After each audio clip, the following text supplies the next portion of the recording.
Allahumma salli wa sallim wa barik ala sayyidina wa ala alihi wa sahbihi fi kulli lamhatin wa nafasin adada ma wasi'ahu ilmullah. Allahumma salli wa sallim wa barik ala sayyidina Muhammad wa ala alihi wa sahbihi fi kulli lamhatin wa nafasin adada ma wasi'ahu ilmullah. Allahumma salli wa sallim wa barik ala sayyidina Muhammad wa ala alihi wa sahbihi fi kulli lamhatin wa nafasin adada ma wasi'ahu ilmullah.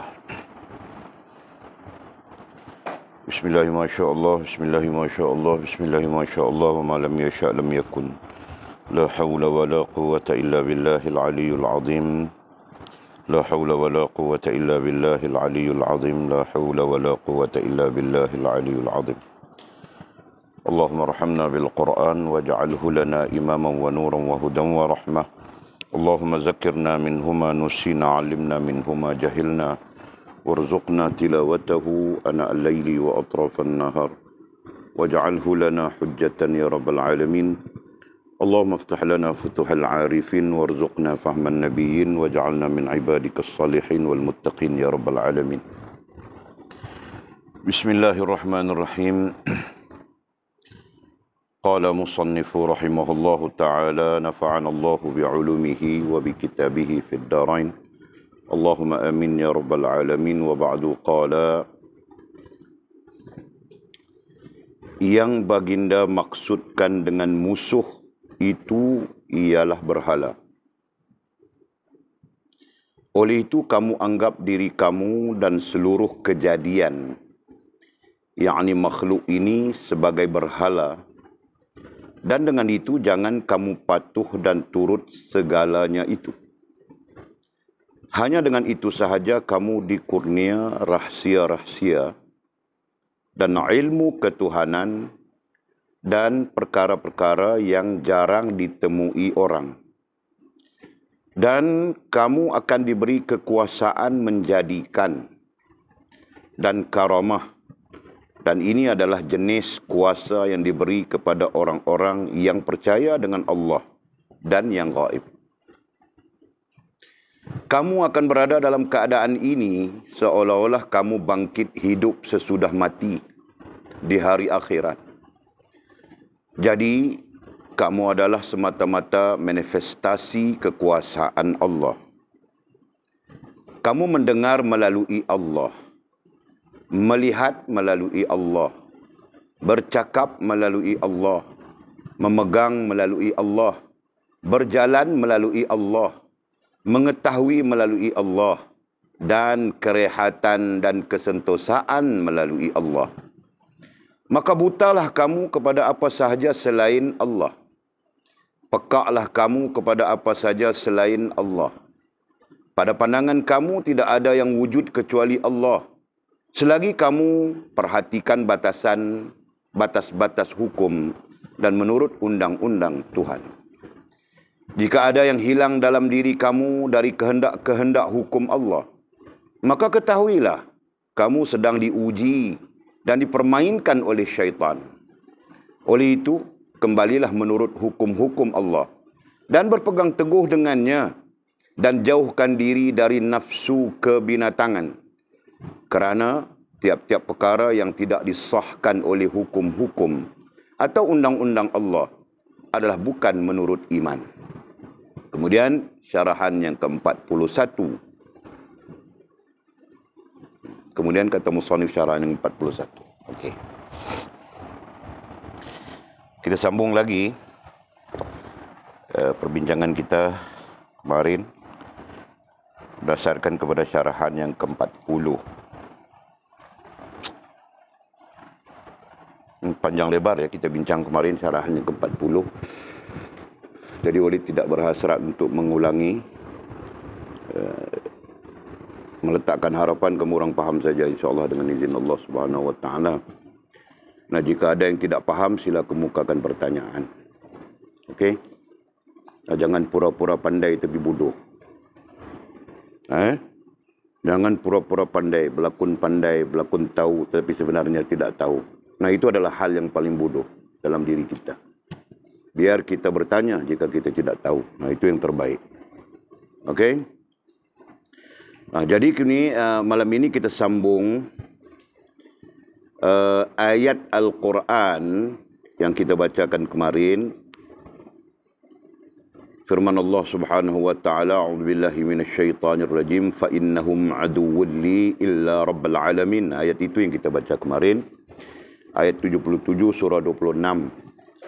Yang maksudnya, kerana sesungguhnya apa yang kamu sembah itu adalah musuhku, kecuali Tuhan semesta alam. Nah, kemarin kita bincang sedikit sebanyak ya, sembah. Kita berbincang tentang sembah selain daripada Allah Subhanahu wa taala, maka itu disebut sebagai berhala kemarin. Nah, perkataan yang perkataan yang perlu dibahaskan sedikit ya adalah perkataan sembah. Seingat Walid kita pernah belajar pada pengajian dasar sembah itu apa maknanya, ya kan? Nah, malam ini mau tanya apa? Siapa yang tahu sembah itu apa maknanya?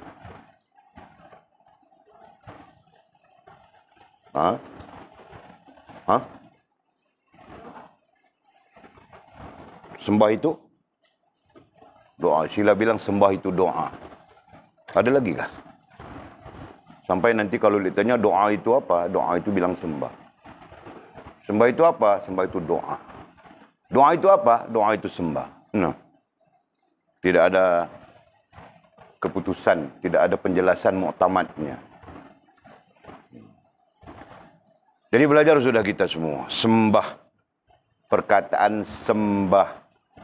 Sampai-sampai kemudian jadi yang sembahyang. Nah, sembah itu apa rantau?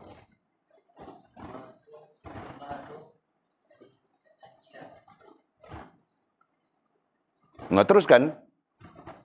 Kau mau cakap apa kau cakap? Teruskan, terus. Jangan kau tercangak-cangak begitu, cakap terus.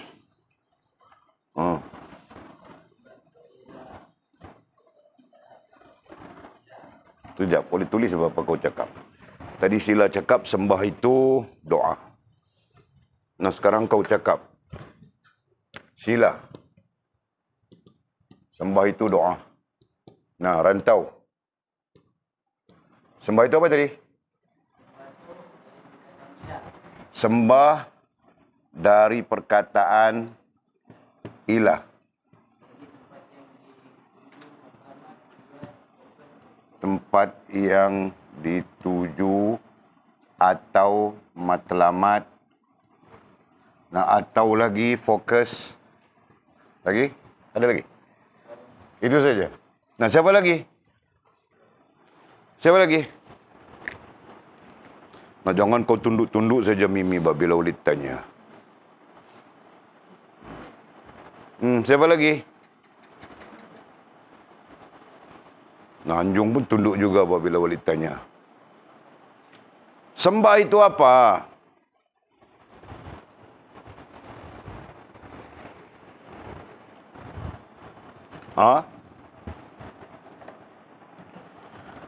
Mau tangkap orang yang lalu lalang di sini kah kita tanya sembah itu apa?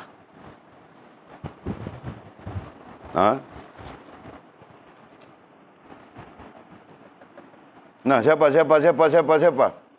Hari ini Walid 1 hari tidak keluar rumah. Putih sudah kan? Putih kan?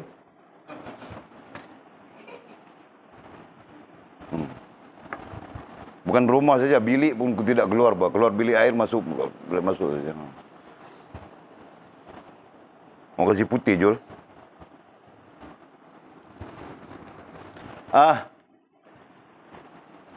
Lina, sembah itu apa?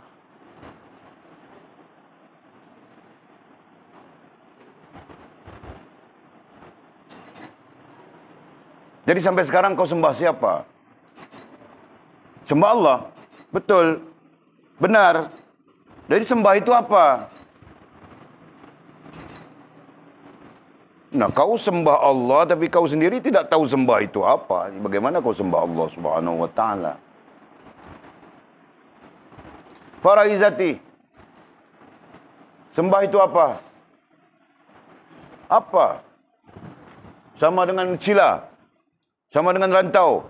Sembah itu sembah ilah. Tempat yang dituju, matlamat fokus. Dari mana kamu orang ambil tu?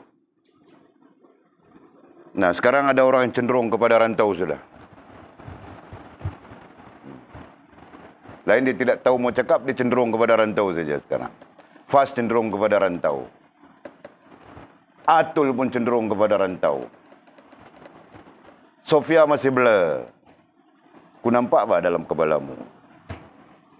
Mimi pun masih blur juga apa. Tapi mau cenderung kepada rantau, Walid cakap sudah ni bahaya sudah ni.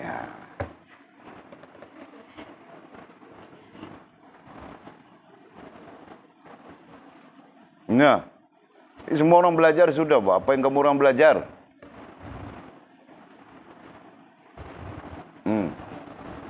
Nah, mau tanya soalan mudah. Siapa yang setuju dengan rantau? Kalau betul, ku bilang betul. Kalau tidak betul, ku bilang kamu orang semua buhung-buhung saja sembah Allah. Kau setuju dengan rantau? Okey. Mizi setuju dengan rantau. Lagi siapa? Saham rantau naik sudah ni. Anjung mesti setuju dengan rantau juga, kan? Naik lagi saham rantau.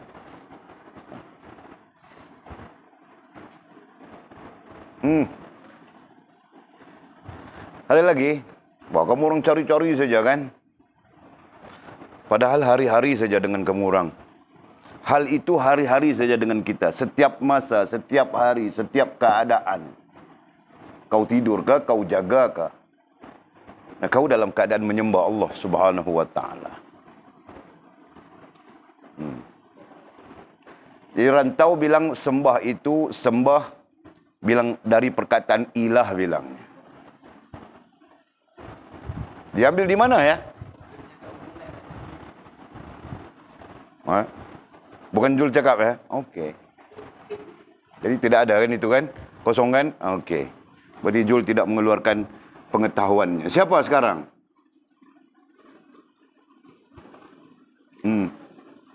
Kamu orang jangan pakai si masa berjalan, bah. Banyak lagi mau belajar ni.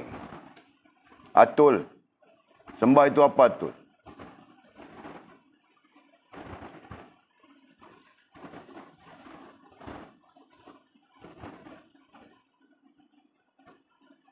Siapa? Kau tunjuk siapa? Nah, tunjuk Sofia. Pas tunjuk kau. Nah, Walid mana tahu dia yang tunjuk kau. Kau mau marah-marah dia.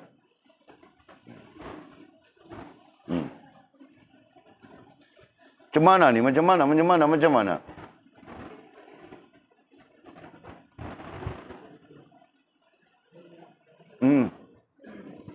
Nah, kalau Walid gantungkan soalan ini sampai pukul 12 malam, kamu orang tidak boleh jawab, biarkan.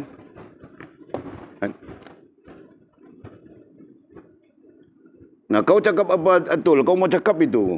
Kau jangan cakap dengan Sila, cakap dengan Walid. Sila dengan keputusannya doa bilangnya. Okey. Nah, kau apa?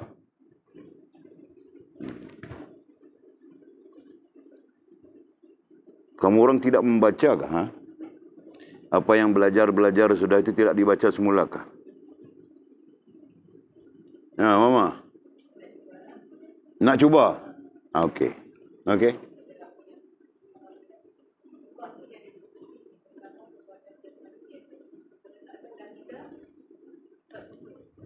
Nah, bukan itu yang kita bincangkan. Yang kita bincangkan makna sembah. Jadi kalau sudah sampai mengantar kain dahi ke bumi, kalau sudah sampai kecenderungan, nah itu bukan kita berbincang makna lagi. Itu kita berbincang tentang konsep sembahan. Okey.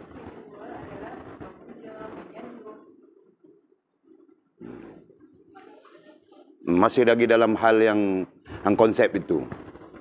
Simple saja. Sembah adalah, siapa mau ku jawab, bayar RM2. It's very simple.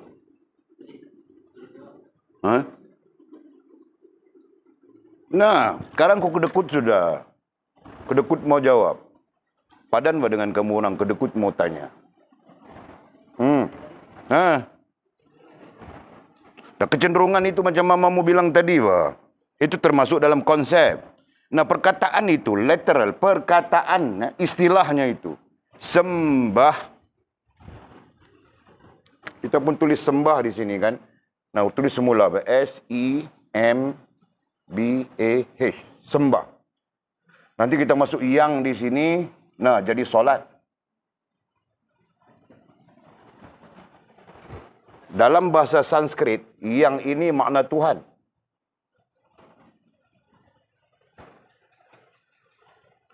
Sembah ini, dalam bahasa Sanskrit ya, boleh bilang sekarang ya, perilaku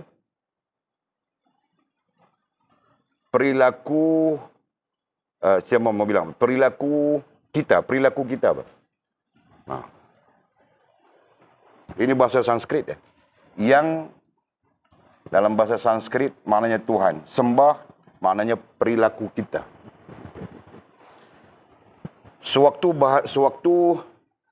Ini ahli bahasa yang bilang ya, Walid tidak tahu ya. Perkataan Tuhan dibilang hyang.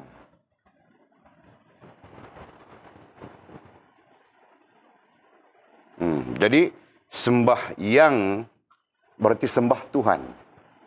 Nah, perkataan sembah itu, nah, gambarannya adalah perilaku kita.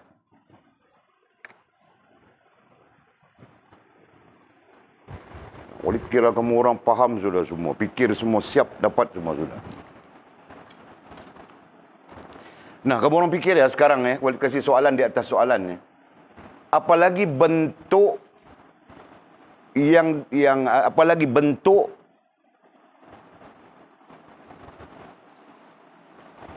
yang ada kepada kita dalam urusan kita dengan Allah Subhanahu wa taala, apalagi bentuknya.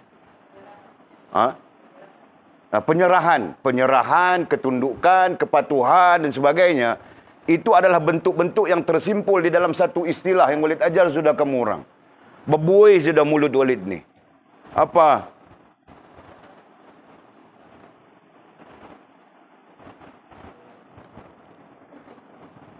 Kamu orang makan belacan kuat, bah. Hubungan. Nah, sama saja kau bilang, sama saja mama bilang tadi. Perkataan itu RM2 ya. Seorang RM2. Jadi 10 orang, 10 orang ku dapat berapa sudah? RM20 sudah malam ini. Okay? Nah, perkataannya tidak lari, bah. Ubudiyah. Kau cari, bah. Kau pusinglah macam mana pun. Itu perkataannya. Dan kemudian ubudiyah itu kepada siapa? Baru dituju kepada siapa? Matlamatnya siapa? Fokusnya siapa? Nah, baru kita sebut Allah Subhanahu wa taala. Paham kalian tahu? Nah, aku tanya dari sini mau ke Kuala Lumpur, mau lalu mana? Kau bilang dari Bangkok mau datang sini. Jadi jawapanmu itu salahnya kau bilang tempat lain. Paham enggak? Nah, begitu. Nah, kau cari, bang. Kau pikir saja. Ubudiyah itu apa maknanya? Nah, bilang penghambaan, pengabdian, penyerahan. Gitu kan? Nah, itu bersembah. Jelas?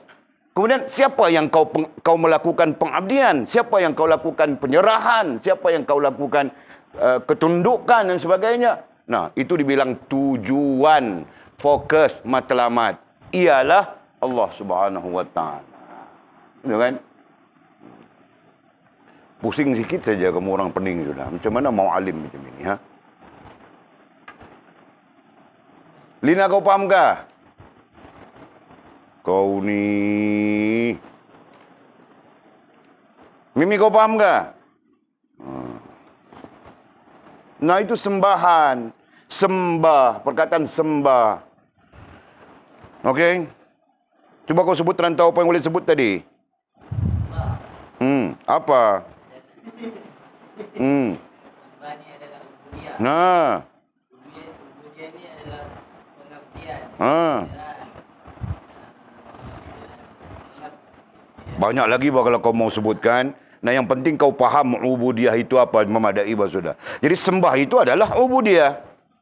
Nah, itu. Kemudian kalau diminta ubudiyah itu apa? Nah, ubudiyah itu adalah penyerahan, ketundukan, kepatuhan.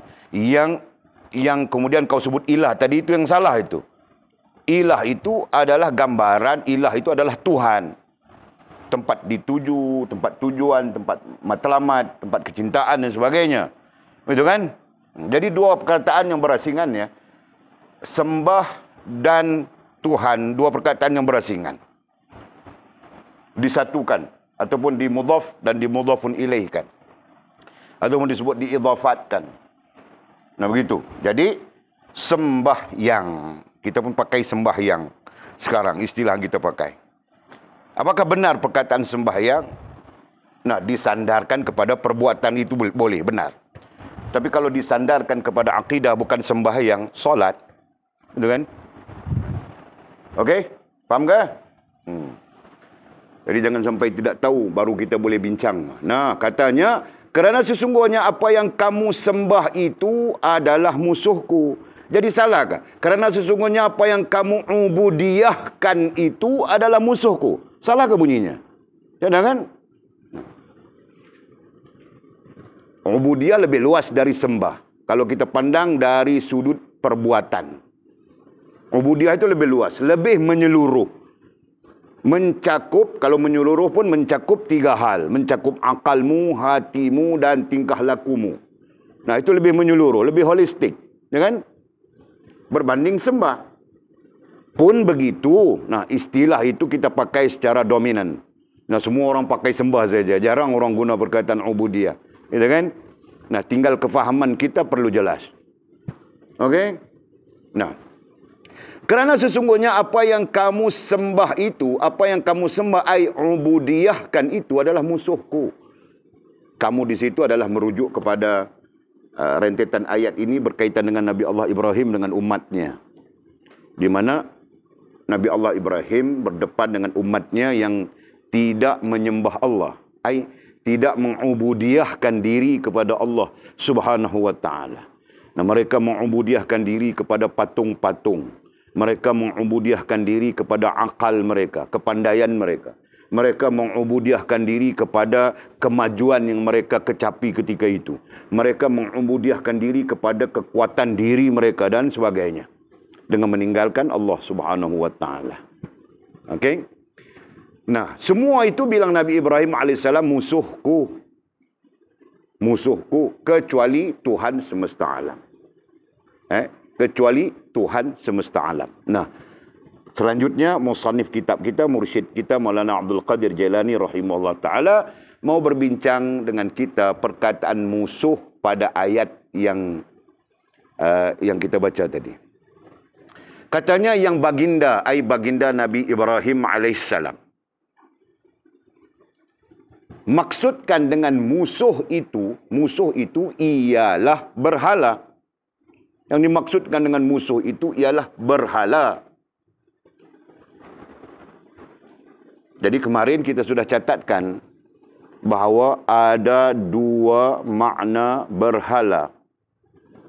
Satu, berhala hissi. Dan lagi satu, berhala maknawi. Berhala hissi adalah patung-patungan. Objek-objek yang sama ada dibentuk oleh tangan-tangan manusia ataupun yang dijadikan sembahan oleh manusia.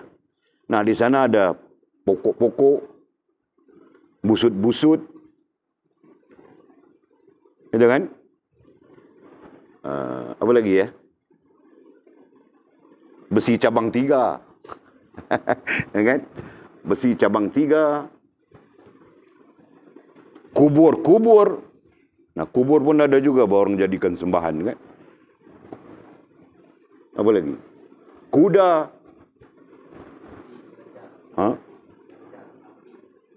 Sapi, gajah, anjing pun ada, Pak. Nah, lalu di belakang itu mau ke Sungai Lalang sana ada tokong, ada sebelah kanan tu kan. Nah, patung anjing dia di situ. Bilang tokong anjing bilangnya. Jadi anjing pun ada yang sembah. Dan macam-macam hal lagi. Faham tak? Itu berhala hissi. Dan ada berhala ma'nawi. Ma'nawi. Nah, itu bilang kecenderungan. Jadi kemarin kita sebut berhala hissi itu merupakan objek-objek. Dalam bentuk-bentuk objek. Benda. Manakala berhala ma'nawi itu dalam bentuk-bentuk kecenderungan. Nah. Jadi kenapa disebut sebagai berhala? Disebut sebagai berhala kerana selain daripada Allah Subhanahu wa taala yang diubudiyahkan, maka itu disebut berhala. Setiap yang selain daripada Allah Subhanahu wa taala diubudiyahkan oleh kita manusia, maka itu disebut berhala. Nah, kalau kau ambil botol ini, kau letak di depan, kemudian kau ubudiyahkan diri kepada botol itu, maka botol itu juga berhala jadinya. Faham tak?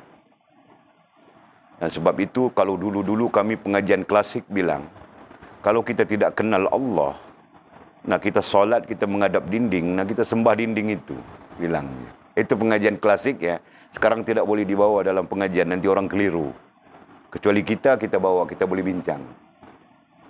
Kenapa? Kerana kita tidak mengenali Allah. Jadi ubudiyah kita pada siapa sebenarnya? Nah, kalau kau menghadap dinding, nah ketika itu ubudiyah kau pada dinding. Bilangnya begitu. Sama saja. Kalau kau menghadap Baitullah, ubudiyah kau adakah kepada Baitullah?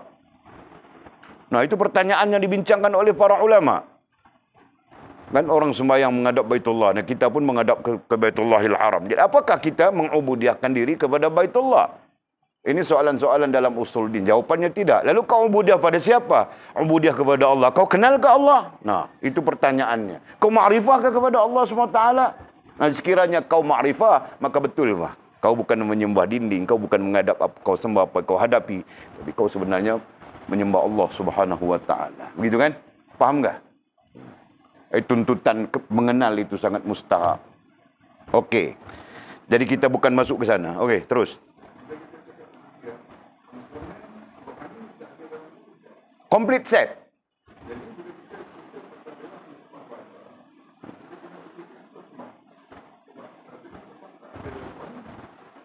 Dan maksudnya rohani dia terbina dengan jalan yang tidak benar. Bukan tak ada rohani. Rohani tetap wujud. Sama saja akidah. Akidah tetap ada. Cuma betul dengan tidak betul. Rohaniah apa macam tu? Rohaniah tetap berlaku, berdiri, wujud. Betul dengan tidak betul. Itu saja.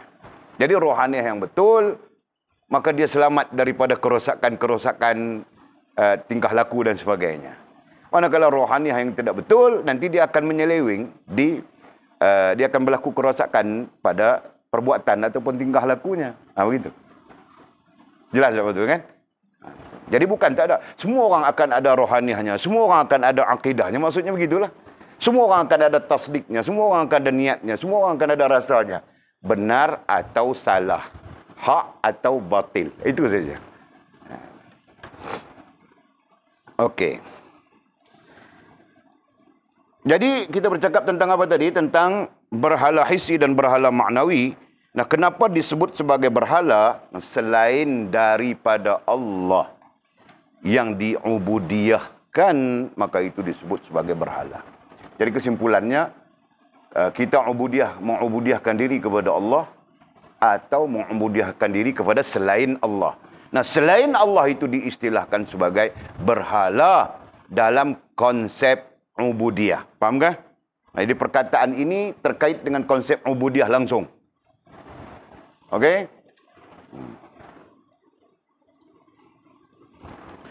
Oleh itu kamu anggap diri kamu dan seluruh kejadian, yakni makhluk ini sebagai berhala. Nah, ini yang bahaya ini. Kamu anggap diri kamu. Ini satu. Dan seluruh kejadian.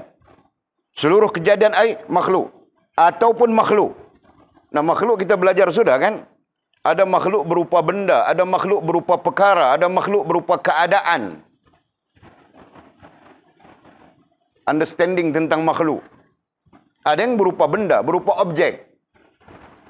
Jin, manusia, itu berupa objek. Kan? Haiwan, tumbuh-tumbuhan, itu berupa objek.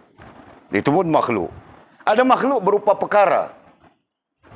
Yaitu keadaan-keadaan yang berlaku. Gitu kan? Nah, ada makhluk berupa keadaan sebut. Ada makhluk berupa perkara. Ada makhluk berupa keadaan.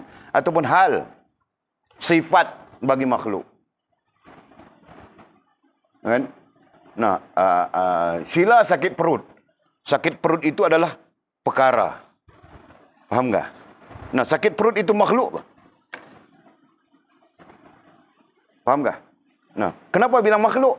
Allah perintahkan perutmu sakit. Nah, selama mana dia namanya makhluk, dia akan mendengar perintah Allah Subhanahu wa taala. Dia akan melaksanakan arahan Allah Subhanahu wa taala. Jelas kan? Itu bilang perkara. Nah, ini contoh ya supaya kamu orang paham. Nah, keadaan Sheila ketika sakit perut itu, nah bergulung-gulung dia apa? Berguling-guling ke sana, berguling-guling ke sini, berguling-guling ke sana. Nah, itu keadaan. Nah, itu pun makhluk Allah Subhanahu wa taala juga. Nah, hal ini untuk menyatakan kepada kita supaya kita faham sifat makhluk itu tidak terhenti kepada objek. Jelaskah? Nah, termasuk perkara dan termasuk halnya. Nah, itu penting untuk kita faham. Dan dia merupakan asas-asas kepada perbincangan usuluddin nantinya. Okey. Jadi, pemahaman terhadap isu berhala yang disembah, yang dibentangkan oleh musannif kita, oleh musyrif kita, kamu anggap diri kamu dan seluruh kejadian, yakni makhluk ini sebagai berhala. Nah, apa mungkin kita menganggap begitukah? Menganggap di sini maksudnya adalah berpegang. Kan? Menganggap di sini maksudnya berpegang. Karena dalam hal akidah tidak ada istilah menganggap. Menganggap sama saja maknanya dengan mengandaikan. Begitu kan? Dalam hal akidah, menganggap sama saja maknanya dengan mengandaikan. Jadi mana ada istilah andaian dalam akidah? Yang ada adalah pegangan, betul kan? Sama ada pegangan itu teguh atau lemah. Yang kita belajar pegangan yang teguh, bilang tasdiq, bilang i'tiqad. Ya kan? I'tiqad, nah pegangan yang teguh, tasdiq itu tambatan, simpulan, ikatan. Itu yang kita belajar. Nah, jadi kamu anggap, jadi perlu ditukar kepada apa ya? Perlu ditukar kepada i'tiqad ataupun terjemahannya adalah pegangan. Nah, kamu berpegang bahawa diri kamu dan seluruh kejadian makhluk ini sebagai berhala. Nah, maksudnya apabila kita berpegang dengan diri kita, bilang tangan kita kuat, diri kita pandai, bijak, begitu, begini dan sebagainya. Kemudian kita berpegang dengan apa? Dengan hal-hal yang lain. Misalnya duit kita banyak, kan? Kita tidak berhajat kepada Allah dan sebagainya. Kita berpegang begitu misalnya. Nah, maka itu ini bilang ini sebagai berhala. Nah, itulah berhala. Nah, mau kasih tahu itu. Jadi ayat ini agak canggung ya sekejap ya. Oleh itu kamu anggap diri kamu dan seluruh kejadian, yakni makhluk ini sebagai berhala.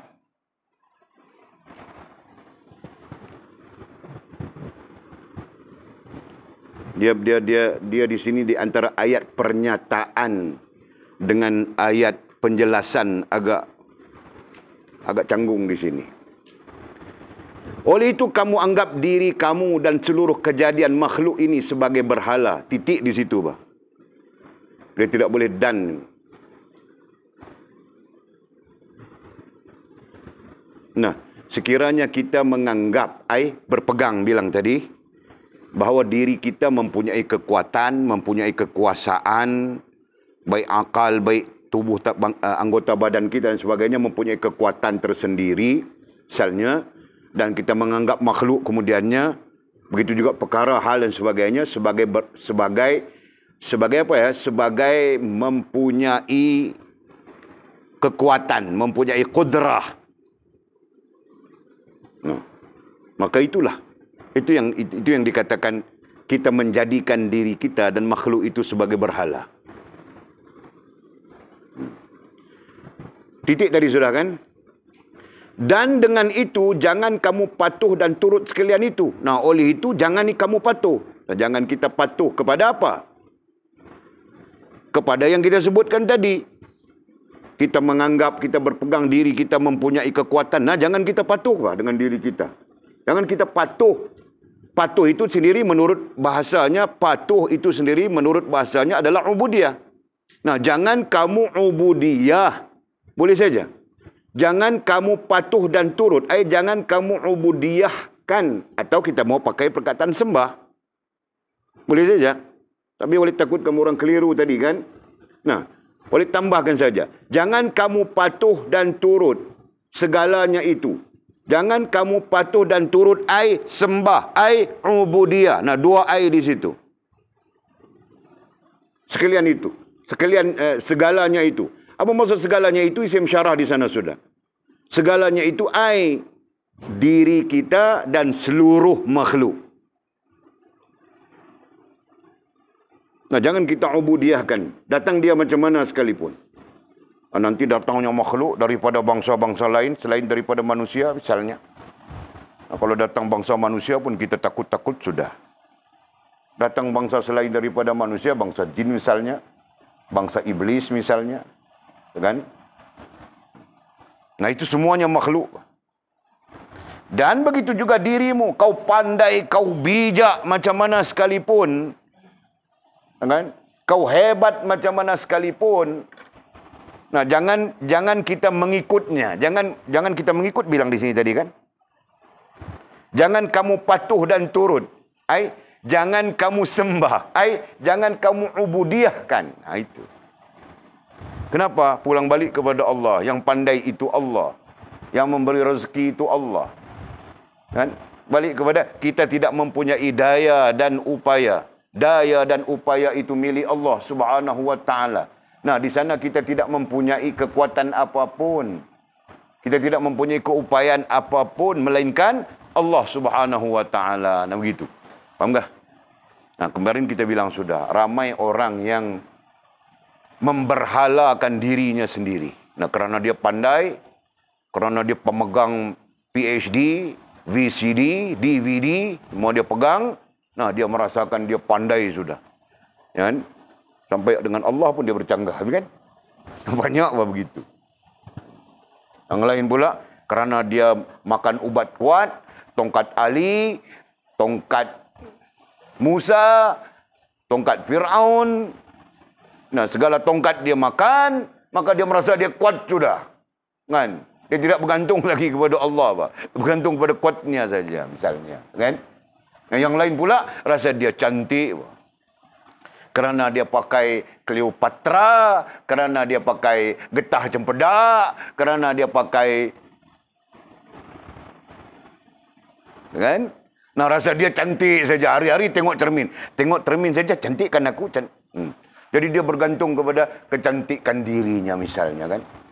Bukan dia bergantung kepada Allah. Nah, ini semua, bilang ini semua, merujuk kepada perkataan segalanya itu. Kan? Akan menyebabkan kita turut dan patuh, istilahnya turut dan patuh. Nah, kalau kita terjemah, tafsirkan lagi, turut dan patuh itu lebih kepada mengakui kepandaian, kebijaksanaan, kecantikan diri kita tanpa bersandar kepada Allah Subhanahu wa taala. Nah, begitu lah. Faham tak? Ini secara tidak langsung kita bercakap akidah ya. Kita bercakap tentang akidah, tentang ilmu tauhid. Nah, sebab itu Walid ajar kamu orang dari awal lagi. Kau belajar ilmu tasawuf, nah kau menghimpunkan semua ilmu. Tinggal metodnya kau perlu cari di dalam disiplinnya masing-masing. Pemahamannya ada sudah di situ. Okey? Nah, ayat itu, setakat ayat itu ada yang tidak paham kah?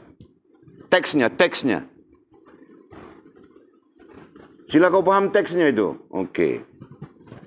Nanti kamu orang kelang kabut. Hanya dengan itu sahaja, kata musannif, kata mursyid kita. Hanya dengan itu sahaja kamu dikurnia rahsia dan alam dan ilmu ketuhanan. Jadi ini implikasi. Ini implikasi ya. Apabila kita bebas dari ubudiyah terhadap selain daripada Allah Subhanahu wa taala. Nah itu isunya. Apabila kita bebas daripada memberhalakan diri kita sendiri dan memberhalakan makhluk, tidak kira apapun keadaannya, nah bebas dari memberhalakan diri, memberhalakan makhluk, itu kan? Nah, ketika itu apa? Ketika itu hanya dengan itu sahaja kamu dikurnia rahsia-rahsia. Nah, ketika itu barulah Allah Subhanahu wa taala membuka kepada kita apa yang kita bilang kemarin, rahsia-rahsia. Dengan nah kemarin kita bincang sudah kan rahsia-rahsia itu.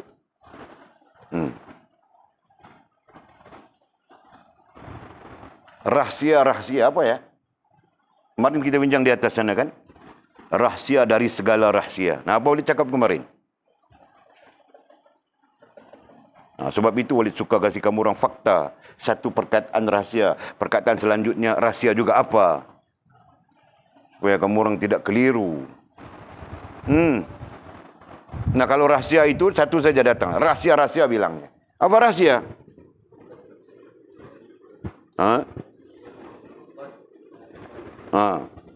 Rahsia-rahsia di antara kita dengan makhluk dan kita dengan Khalik. Itu rahsia. Ada rahsia kah? Iya. Rahsia di sini maksudnya apa? Ini kadang-kadang berdebat dengan Wahabi, kelompok-kelompok Wahabi. Bilang mereka ahli sunnah wal jamaah ataupun aliran-aliran sufi dan sebagainya ini sesat bid'ah. Bilang Allah merahsiakan kepada kita. Tidak ada rahsia lagi bilangnya.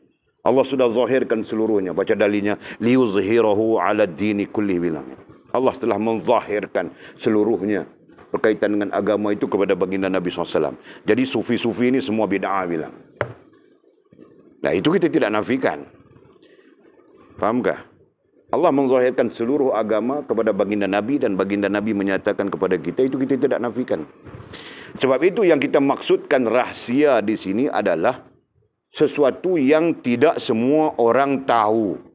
Nah di sana dengan sendirinya kita dapat faham, memang kita pun tidak tahu banyak. Berarti ada orang lebih tahu dari kita, ada orang lebih tahu dari kita, ada orang lebih tahu dari kita. Itu keadaannya kan? Nah itu rahsia. Oke.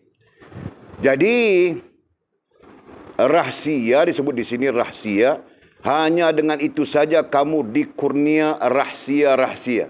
Nah, dikurnia sama saja dengan yang kita bincang kemarin, dibukakan kepada kita.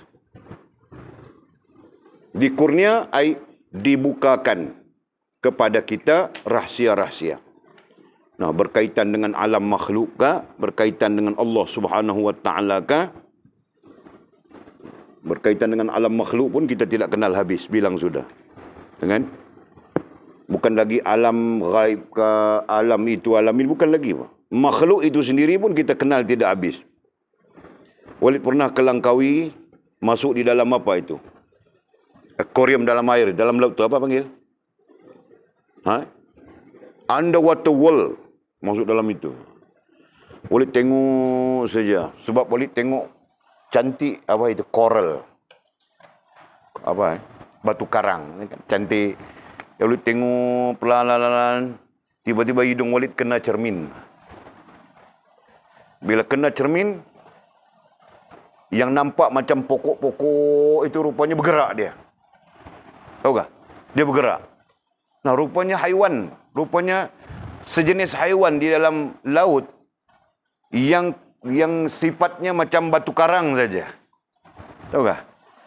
Kan sifatnya macam batu karang saja, macam tumbuhan. Rupanya bukan tumbuhan, dia haiwan. Baru perhati dia, bila dia lari, baru perhati tengok, oh rupanya dia ada mata, ada semuanya. Masya Allah. Jadi Walid hidup, masa itu berapa tahun umur Walid ya? Dalam sekitar 28, 30 begitu. Berarti 30 tahun sudah hidup. Walid tidak kenal lagi ada lagi makhluk Allah Subhanahu wa taala yang Walid tidak kenal. Faham tak? Nah. Kau bisa tengok kah? Rantau. Kau pun tidak bisa tengok kan? Kau duduk dekat laut, berarti tidak tengok. Aku lagi jauh dari laut ni, aku tengok sudah. Dan macam-macam lagi yang kita tidak kenal. Orang-orang yang menyelam, diver tu, mereka bilang dalam laut itu cantik, begini cerita dia orang kan. Walid pun teringin juga. Dan apa yang diceritakan itu, tidak pernah Walid lihat. Tidak pernah Walid nampak. Kecuali lihat di dalam dulu tiada YouTube ini tiada apa. Nah sekarang baru ada YouTube ini kan, tengok National Geography dan sebagainya. Berarti makhluk yang zahir ini pun kita tidak kenal habis. Makhluk Allah Subhanahu Wa Taala. Nah apalagi makhluk-makhluk yang sifatnya gaib gitu kan. Itu. Okey. Jadi katanya hanya dengan itu sahaja kamu dikurnia. Airnya apa? Dikurnia airnya apa? Dibukakan ya. Dibukakan rahsia-rahsia dan ilmu ketuhanan. Rahsia-rahsia dan ilmu ketuhanan. Nah, Allah buka kepada kita ilmu ketuhanan supaya kita kenal dia, supaya kita faham dia. Nah, dalam arti kata yang lain, sebab itu para ulama bilang ilmu ketuhanan itu ada dua. Satu yang kau pelajari. Dan lagi satu yang Allah bukakan, anugerahkan kepadamu. Nah, di sana bilang para sahabat. Orang tanya kepada Sayyidina Umar. Macam mana kau kenal Allah? Araftu Rabbi bi Rabbi katanya. Aku kenal Tuhanku dengan Tuhanku. Berarti Tuhan yang memperkenalkan aku kepadanya. Seolah-olahnya begitu. Dan hampir semua sahabat perkataannya sama saja. Kan? Jadi mengenal Allah Subhanahu Wa Taala, satu kita belajar melalui kitab Al-Quran, sunnah Nabi SAW, periwayatan. Nah itu satu. Dan satu lagi Allah yang membukakannya supaya kita memahaminya, supaya kita mengenalinya. Nah itu termasuk di dalam membuka rahsia. Kita bilang tadi rahsia itu. Dan perkara-perkara yang jarang ditemui orang. Nah itu bilang rahasia tadi. Ayat ini sesuai dengan perkataan rahasia tadi. Dan Allah buka juga kepada kita perkara-perkara yang jarang ditemui orang. Jarang ditemui dengan maksud tidak ada kepada semua orang. Tidak berlaku kepada semua orang. Melainkan orang-orang yang layak. Nah orang-orang yang layak itu disebut khas, disebut khawas, disebut khawasul khawas. Dalam istilah kita ya. Nah, dan perkara-perkara yang jarang ditemui orang. Ditemui orang kebanyakan orang. Orang kebanyakan. Nah, terserah kita mau babit apa di situ. Dan kamu akan diberi kekuasaan. Nah, potong perkataan kekuasaan, pakai perkataan keupayaan. Dan kamu akan diberi keupayaan menjadikan sesuatu. Dan kamu akan diberi keupayaan menjadikan sesuatu. Nah, apa maksudnya itu? Bismillahirrahmanirrahim jadi ubat dia. Kan? Alhamdulillahirrabbilalamin jadi ubat dia. Faham tak? Nah itu contoh. Nah itu contoh dia bilang. Nah kiaskan kepada hal-hal yang lain. Dan kamu akan diberi keupayaan menjadikan. Kalau dalam bahasa Indonesia diterjemahkan dengan berbuat. Kan? Keupayaan berbuat sesuatu. Nah kita mau berbuat sesuatu. Diberi keupayaan kepada kita berbuat sesuatu. Yang unik-unik. Yang pelik-pelik mungkin. Yang tidak semua orang tahu mungkin. Nah begitu. Nah contoh dia bilang tadi, Bismillahirrahmanirrahim jadi ubat dia. Kan? Nah. Dan selain daripada itu, dan karamah. Dan karamah. Nah, karamah itu terjemahannya adalah kemuliaan. Itu terjemahannya ya. Karamah itu terjemahannya kemuliaan. Adapun bentuk kemuliaan itu berbagai-bagai. Macam-macam. Nah, wali cerita sudah Syekh Osman Pontianak. Nah, antara karamahnya berjalan dia di atas air bawa orang. Semua orang berjalan di atas air. Bilangnya kami berjalan seperti atas jambatan saja. Pijak air. Tapi macam atas jambatan saja. Nah, itu karamahnya. Ya kan? Dan berbagai-bagai. Dan ini adalah jenis kuasa.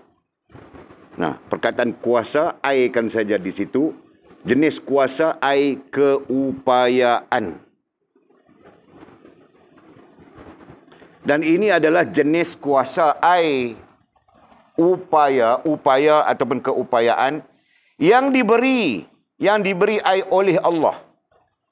Yang diberi ai oleh Allah kepada orang-orang yang percaya, ai yakin. Kepada orang-orang yang percaya, ai yakin dengan Allah. Percaya, ai yakin. Jangan pakai perkataan percaya saja ya. Percaya, ai yakin. Nah, hampir-hampir kita batalkan perkataan percaya itu. Kita gunakan perkataan yakin. Betul kan, Jul? Yakin baru jadi orang bilang gitu kan. Nah, bukan percaya. Jadi kita aikan ataupun kita hazafkan percaya. Dan ini adalah jenis kuasa ai upaya yang diberi kepada orang-orang yang percaya, ai yakin dengan Allah dan yang gaib. Boleh terasa perkataan percaya kau hazafkan, batalkan saja. Batalkan perkataan percaya, gantikan dengan yakin. Nah, percaya dalam perbincangan ilmu tauhid jelas sudah. Kan? Orang-orang musyrikin pun percaya. Nah, itu. Jadi perkataan terbaik adalah yakin. Walid ulang. Dan ini adalah jenis kuasa ai upaya yang diberi ai oleh Allah kepada orang-orang yang yakin dengan Allah dan yang gaib. Nah, yakin dengan Allah dan yang gaib itu istilah lain bilang beriman, ya kan? Beriman kepada Allah dan beriman kepada gaib. Ya kan?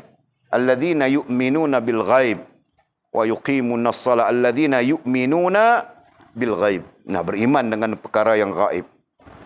Selain daripada beriman dengan Allah Subhanahu wa taala.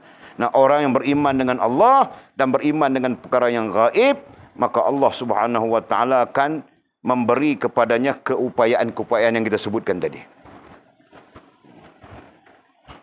Nah, sejauh mana hal yang kita bincangkan ini benar-benar?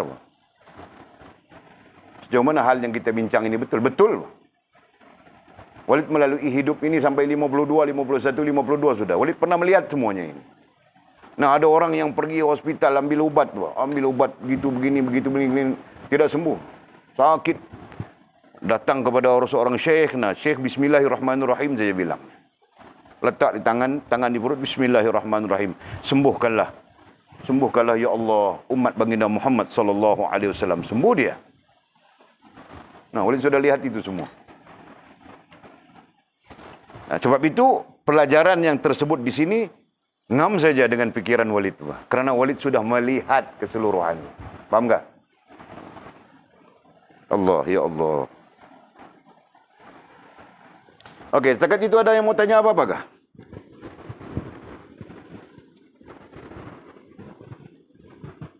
Fas pun alim dia, sampai tidak mau tanya apapun dia. Alim bah kau, Dah alim bah tidak mau tanya. Kamu orang semua tidak mau tanya alim bah.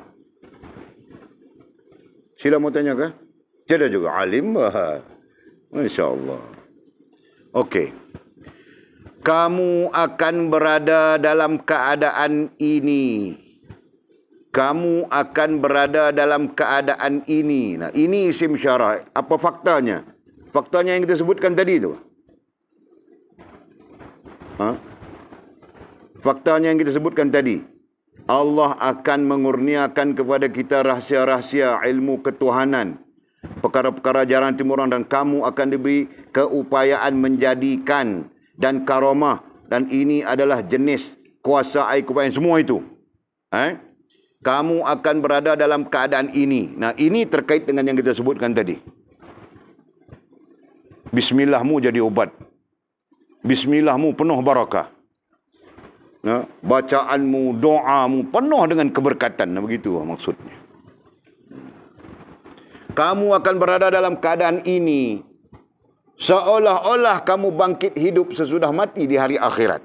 Nah, seolah-olah. Macam kita bangkit dari mati. Bukan di dunia, di akhirat kelak.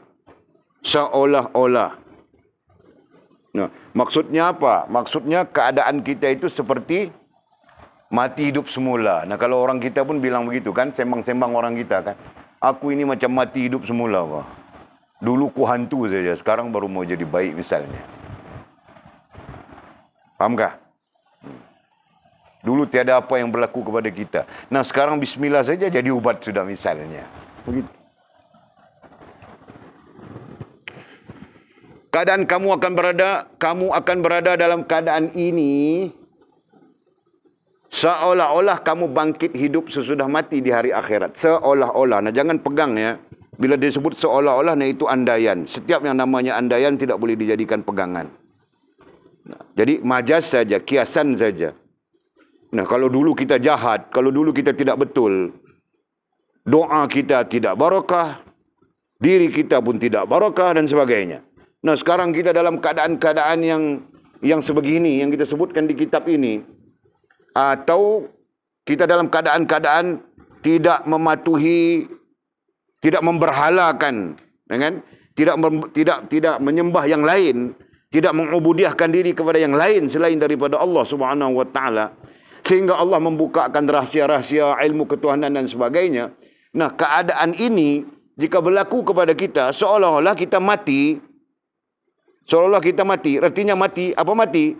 Mati yang lama, mati perangai yang buruk, yang salah dan sebagainya. Dan hidup yang baru, yaitu hidup dengan hubungan yang bagus dengan Allah Subhanahu wa taala. Nah, itu kiasannya.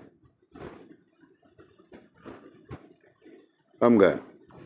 Nah, sama saja semua orang, bah. Dulu dangdut lah, karaoke lah, wili-wili taya lah, kan?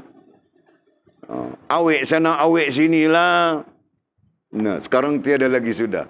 Berarti apa? Berarti dia hidup dalam satu hidup yang baru. Nah, istilahnya seperti hidup semula. Itu kan? Itu. Nah, bolehkah contoh begitu, Jul? Boleh kan?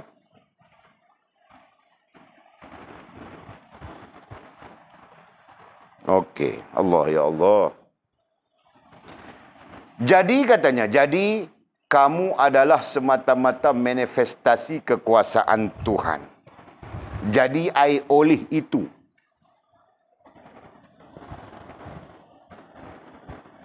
Jadi oleh itu, kamu. Siapa kamu? Kita. Kamu adalah semata-mata manifestasi. Manifestasi itu apa, Atul?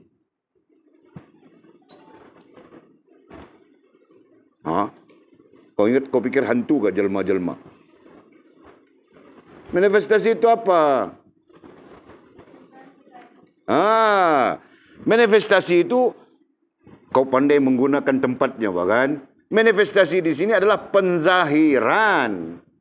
Jadi oleh itu kamu adalah semata-mata manifestasi, penzahiran kekuasaan Allah. Dalam arti kata yang lain, Allah menzahirkan kuasanya melalui diri kita. Nah, itu.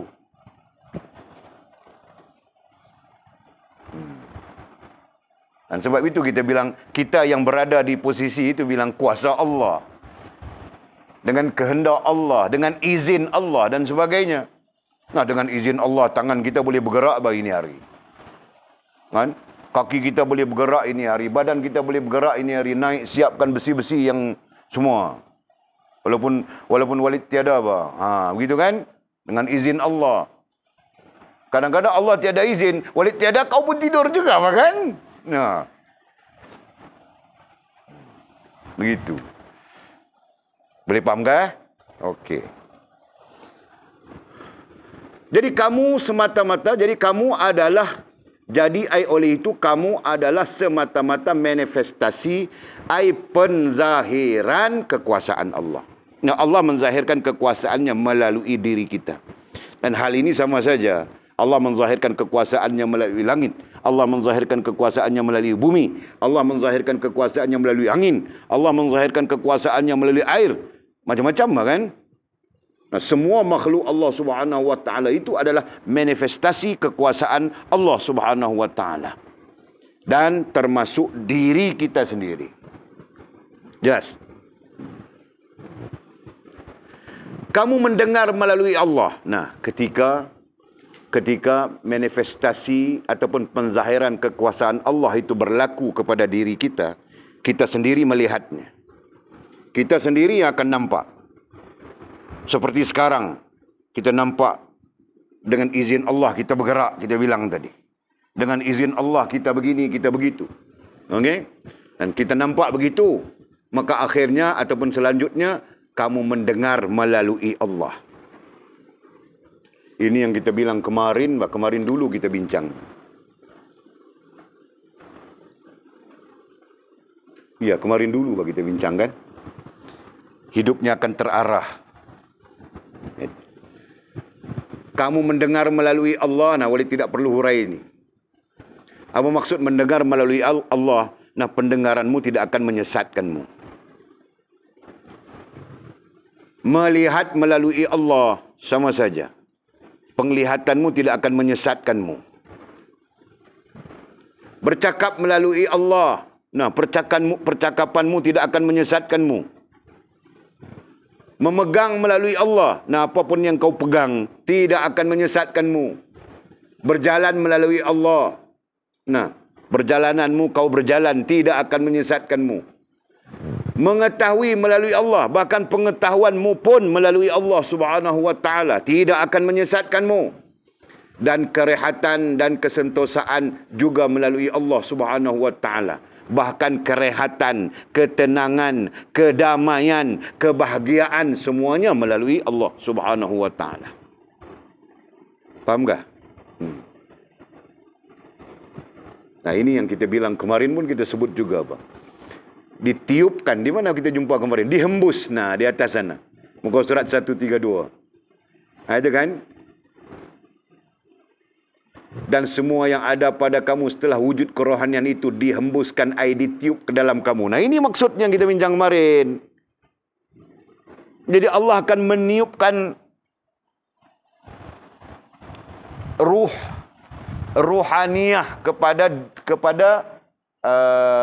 meniupkan ke dalam ruhaniyah kita, supaya nanti apapun yang kita lakukan punya hubungan dengan dia. Nah, itu kan. Dan sekarang kita berjumpa dengan Allah meniupkan di mana? Rupanya Allah meniup melalui pendengaran, Allah meniupnya melalui penglihatan, percakapan dan sebagainya yang kita sebutkan tadi. Faham tak? Nah, akhirnya secara tidak langsung kita tertuntun, terbimbing kepada Allah Subhanahu wa taala. Nah, begitu. Kan? Kita dengan sendirinya tertuntun, terbimbing kepada Allah Subhanahu wa taala. Nah, jika kita tidak tertuntun, terbimbing kepada Allah Subhanahu wa taala, ataupun manifestasi kekuasaan Allah tidak terzahir khususnya kepada diri kita sendiri, bercakap pun kita asyik bohong-bohong saja kan. Nah, begitu bah. Bercakap bohong. Apa lagi? Melihat pun bohong juga bah. Melihat asyik mau lihat yang salah saja, yang bagus-bagus kita tidak mau lihat misalnya. Mendengar pun sama saja. Begitulah hal-hal yang lain. Boleh fahamkah? Nah, kesimpulannya, apabila kita istilah kita tadi kan, apabila kita bebas dari berhala. Oleh takut juga mau sebut perkataan ini, takut kamu orang keliru. Apabila sempurna ubudiyah kita, nah itu hal yang selalu kita sebutkan. Macam mana mau sempurna ubudiyah? Antaranya adalah perlu bebas daripada belenggu makhluk dan benda. Nah, itu hal kita bincang malam ini. Nah, kita bebas daripada belenggu makhluk dan benda, nah berarti baru ada fokus. Akal, hati kita, rasa dan perasaan kita fokus kepada Allah SWT. Nah, itu kan.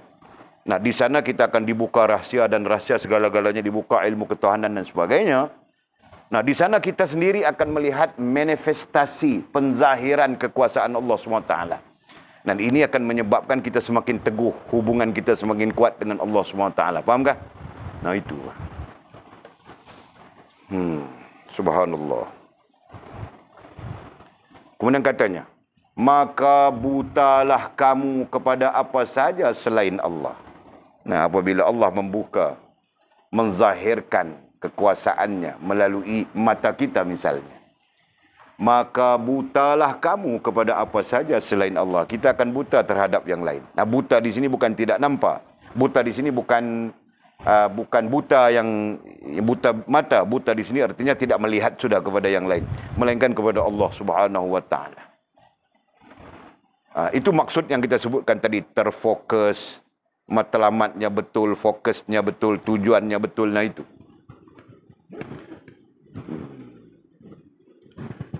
Maka butalah kamu kepada apa saja selain Allah.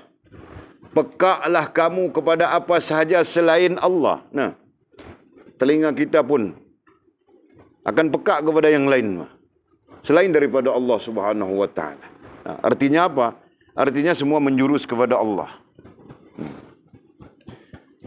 Ini telinga kita pun dengar saja Komek bilang, aku kerja sekarang kerja guard security, telefon duit banyak boleh beli telefon, kau pun syok saja mau ikut si Komek. Misalnya kan. Macam Fas mau ikut si Komek. Syok saja. Itu berarti apa? Berarti telinga kau, mata kau terpengaruh saja. Telinga kau terpengaruh saja dengan sesuatu yang tidak menghubungkan kita dengan Allah Subhanahu wa taala. Kan? Dan keadaan kita sekarang pun begitu, kita mudah saja terpengaruh. Mata kita, telinga kita mudah saja terpengaruh dengan sesuatu yang tidak menghubungkan kita dengan Allah Subhanahu wa taala. Nah, kenapa? Kerana manifestasi kebesaran, manifestasi kekuasaan Allah belum terzahir kepada kita. Dalam arti kata lain, kita sendiri pun tidak nampak. Itu kan? Nah, apalagi mau mempengaruhi diri kita. Gitu. Okey. Pada pandangan kamu tidak ada yang wujud kecuali Allah. Nah, akhirnya kita akan merasakan hakikat itu. Kan? Hakikat apa? Nah, bilang pada pandangan kamu. Pandangan ya, perkataan pandangan itu datang dari apa? Dari pemikiran. Pemikiran datang dari apa? Akal. Nah, kamu orang bijak sudah itu. Itu saja yang bijak, yang lain belum. Pandangan.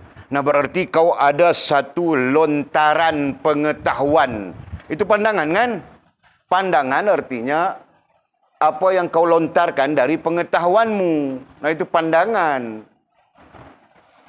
Nah, berarti sampai di sana kita sudah ada pandangan. Sehingga dikatakan pada pandangan kamu tidak ada yang wujud kecuali Allah. Nah, menjadi pandangan kita Allah Subhanallah. Tidak ada yang wujud pada hakikatnya. Jadi kau mau dhabit pada hakikatnya kah ataupun hakiki kah, terserah. Pada pandangan kamu ketika itu tidak ada yang wujud hakiki. Boleh saja. Atau tidak ada yang wujud pada hakikatnya kecuali Allah.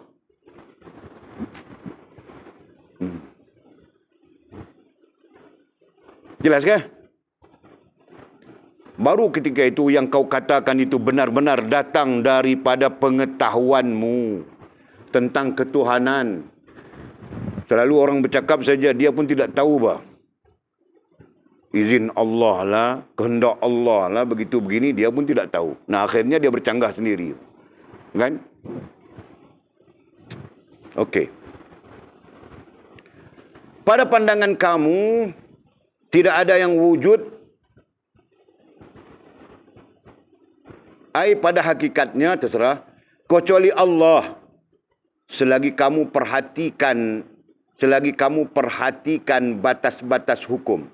selagi kamu perhatikan dengan makna ikut. Kan? Selagi kamu perhatikan, ai ikut, mengikut batas-batas hukum. Nah, maksudnya apa? Maksudnya tidaklah kau bila sampai di peringkat ini, ataupun kita berada di keadaan ini, nah, hukum-hukum itu tertinggal sudah, tidak perlu ikut sudah. Nah, bukan begitu, Pak.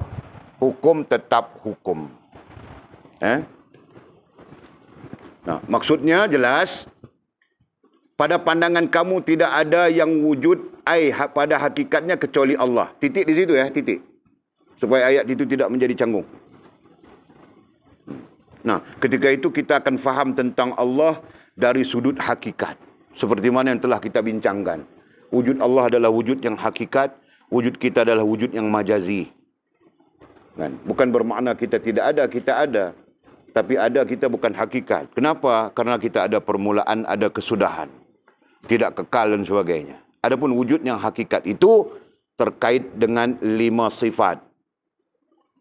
Dengan qidam, baqa, mukhalafatuhu ta'ala lil hawadis, qiyamuhu bin nafsih, wahdaniyah. Nah, itu wujud yang hakikat. Maka kita dapati tidak ada wujud yang hakikat melainkan Allah Subhanahu wa ta'ala. Nah, di sana kita paham sudah. Okey. Pada pandangan kamu tidak ada yang wujud pada hakikatnya, pada hakikatnya kecuali Allah, titik. Selagi kamu perhatikan, selagi kamu perhatikan, ikut batas-batas hukum dan menurut undang-undang Tuhan. Nah, bilang undang-undang. Jadi kalau kita bilang undang-undang, nanti kita bertembung dengan istilah fiqh. Jadi kita tukar undang-undang kepada peraturan. Jadi kita tukar kepada peraturan. Selagi kamu perhatikan mengikut batas-batas hukum dan menurut peraturan-peraturan Tuhan. Nah, jadi peraturan, hukum dan peraturan Tuhan itu tidak berubah. Hakikat apapun yang kita capai. Nah, begitu. Jika ada yang hilang dalam diri kamu dari kehendak-kehendak hukum Allah. Nah, bilang, jika ada yang hilang dalam diri kamu dari kehendak-kehendak hukum Allah, maka ketahuilah kamu sedang diuji. Nah, apa maksudnya di sini? Nah, maksudnya kita pun nanti ada kelalaian. Kan? Ada kelalaian. Ada kelalaian, ada kelemahan. Tidaklah bermaksud kita berada di posisi ini, kita tidak lemah, kita tidak lalai. Gitu kan? Nah, semestinya kita akan ada kelemahan, kelalaian. Apa? Contohnya subuh tidak bangun. Nah, itu kelemahan kita kan? Kelalaian kita. Bukan subuh saja, tidur zuhur pun tidak bangun. Misalnya. Kan? Nah, aku tidak bilang siapa-siapa. Nah, itu kelemahan, kelalaian, bilang kan? Nah, itu maksudnya itu tadi. Jika ada yang hilang dalam diri kamu. Jadi kau mau tafsir apa yang hilang? Kelemahan, kelalaian kita. Kan? Jika ada yang hilang dalam diri kamu. Nah, hilang itu adalah kelemahan, kelalaian. Tidak bangun solat subuh. Tidak sedar. Tidur sampai azan pun tidak dengar, misalnya. Itu selalu saja jadi walid. Tuh. Aku mau pasang ini obat nyamuk di luar itu. Pasang mercun bola itu kan. Jam 5, tum, meletup sekali. Obat begitu kah?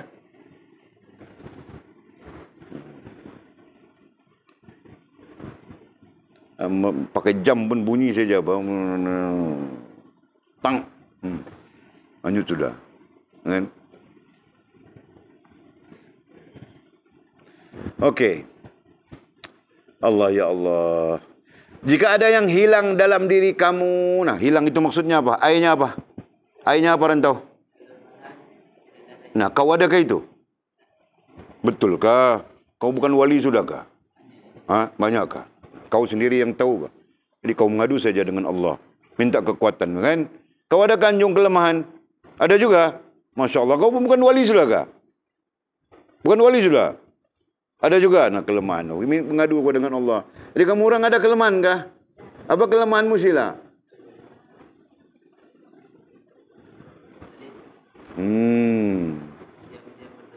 Hah? Ya itu bah. Diam-diam berdosa itu. Aku paham bah ayat-ayat kamu orang itu. Bersunyi dan berdosa ada begitu kan? Nah jangan bah, jangan selalu begitu bah. Aduh. Gelap matamu, gelap hatimu kan? Nanti yang kuajar ini, Masya Allah, kamu orang tidak paham saja. Tidak nampak saja. Kerana ilmu ini ilmu Allah, bukan ilmuku, ilmu Allah. Jadi mau jatuhnya ke hati yang bercahaya begitu kan. Jadi kalau kau diam-diam bersunyi begitu, nah aku paham saja. Namanya budak laki-laki, bersunyi-sunyi itu ada maknanya tersendiri.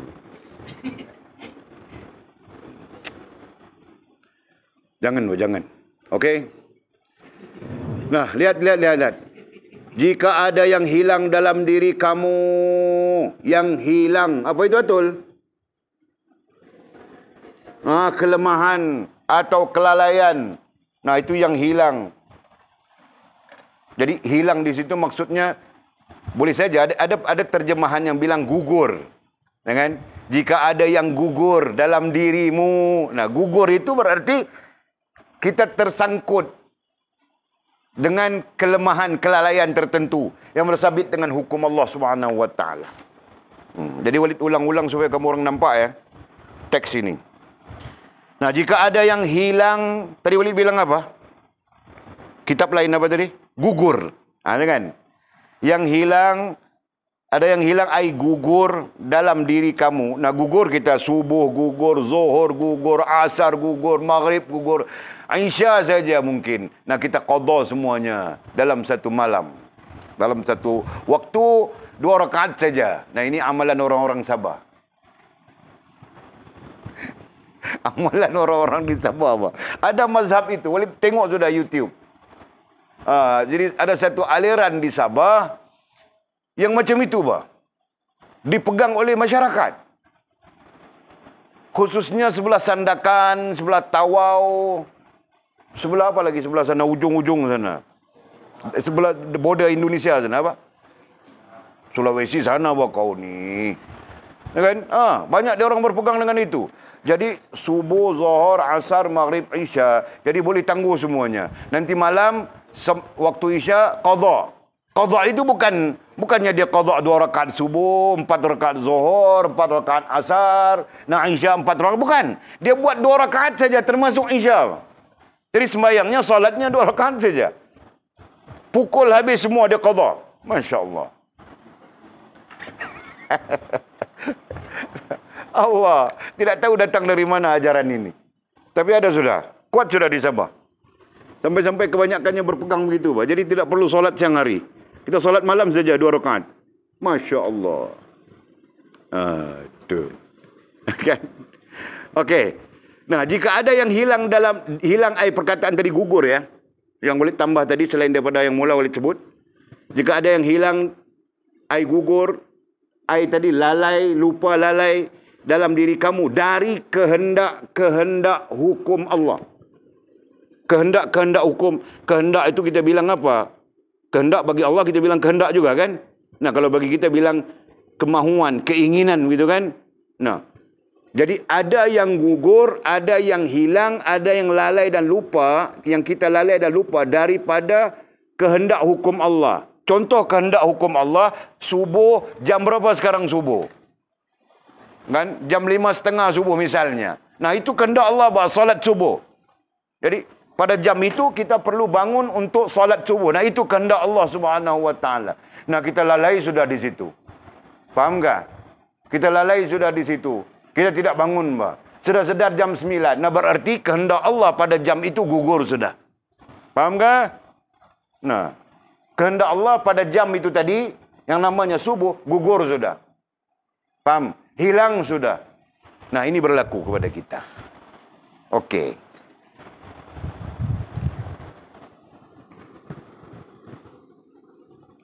Maka ketahuilah katanya. Maka ketahuilah. Hendaklah kau mengambil tahu, mengambil faham, mengambil pengertian. Kamu sedang diuji. Satu, kita ambil pengertian. Yang kita sedang diuji. Kalau sudah begitu keadaan kita lalai begitu, lalai begini.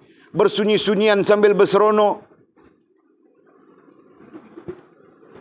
Kan? Kamu sedang diuji dan dipermainkan oleh syaitan. Nah itu. Ketahuilah hendaklah kita mengambil tahu. Nah kalau mengambil tahu itu artinya mengambil sedar. Sama saja maknanya Pak. Kita sedang diuji itu satu hal. Ya betul Pak. Dan kita sedang dipermainkan oleh syaitan. Nampak tak? Nah, bilang syaitan kencing di mata kita Pak. Mau buka mata pun tidak boleh. Syaitan kencing di, syaitan bertenggek di kepala kita. Mau angkat kepala pun tidak boleh. Walid selalu syaitan tenggek di pinggang Walid. Mau bangun saja, mau perlahan. Karena Walid tidak nampak bahawa syaitan itu. Kalau aku nampak, aku tendang saja. Kan? Boleh faham kah? Boleh faham kah? Begitulah hal-hal yang lain. Sama saja, kiaskan saja. Kan? Jadi kita banyak gugur, banyak hilang, banyak lalai, banyak lupa dan sebagainya.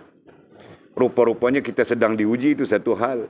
Tapi yang paling besar di sini dipermainkan oleh syaitan. Kita tidak sedar, kita sedang dipermainkan oleh syaitan. Allah ya Allah. Mudah-mudahan Allah Ta'ala bagi kita kekuatan untuk menghadapi ini.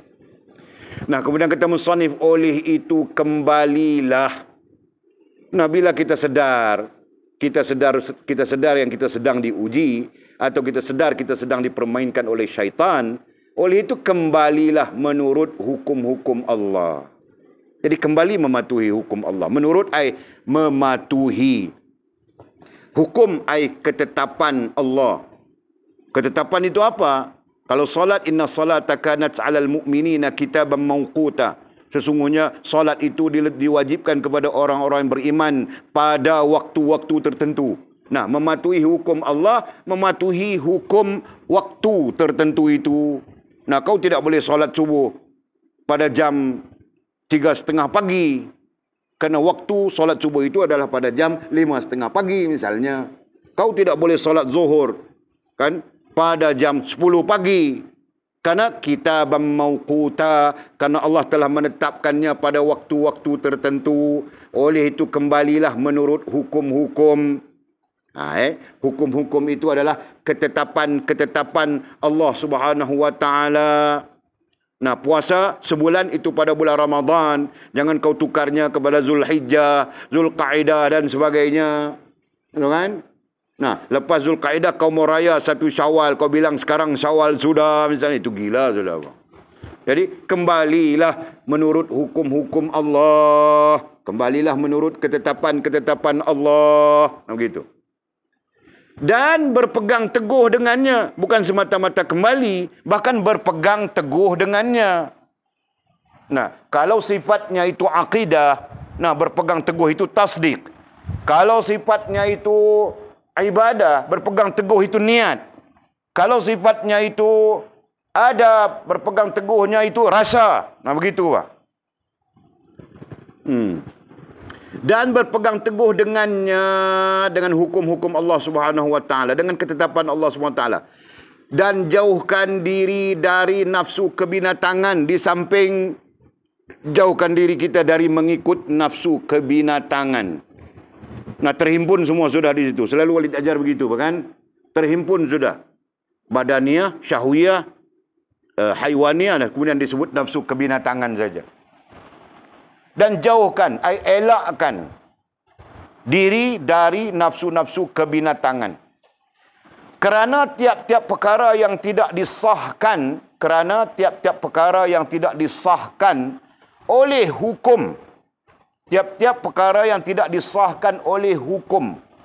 Hukum ketetapan. Maksudnya tidak ada di dalam ketetapan Allah dan Rasul.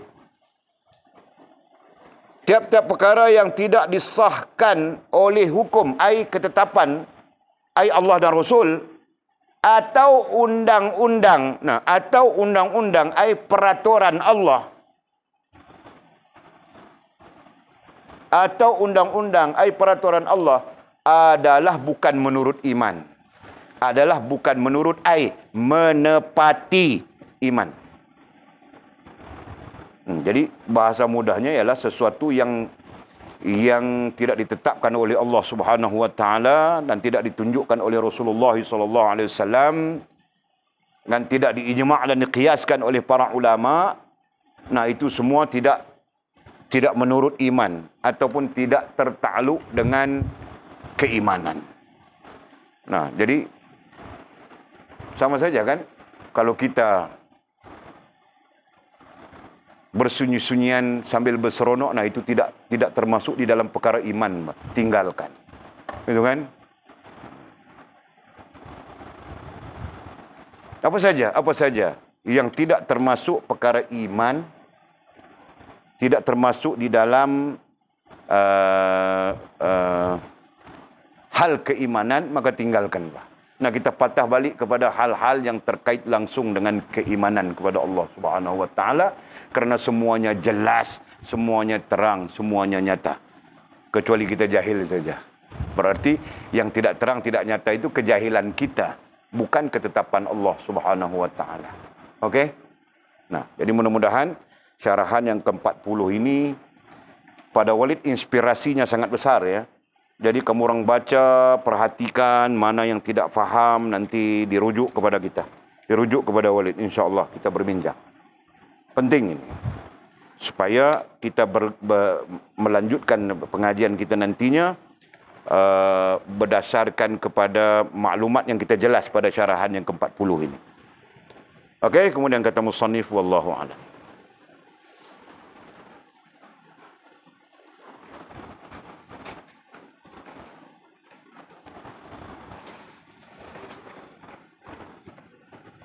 Nah, ada soalan kah?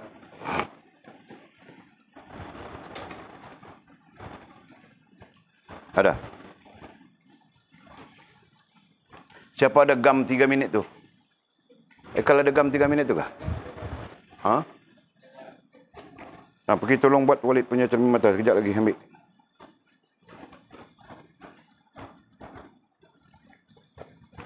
Okey, ada soalan? Ha? Ada? Nah, kamu orang kedekut mau tanya apa?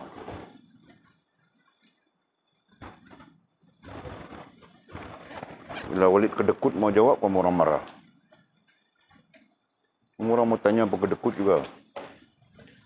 Nah, tiada soalan kamu orang? Okey, bismillahirrahmanirrahim. Alhamdulillahirabbil alamin wassalatu wassalamu ala asyrafil mursalin. Sayyidina wa maulana Muhammad wa ala alihi wa sahbihi ajma'in.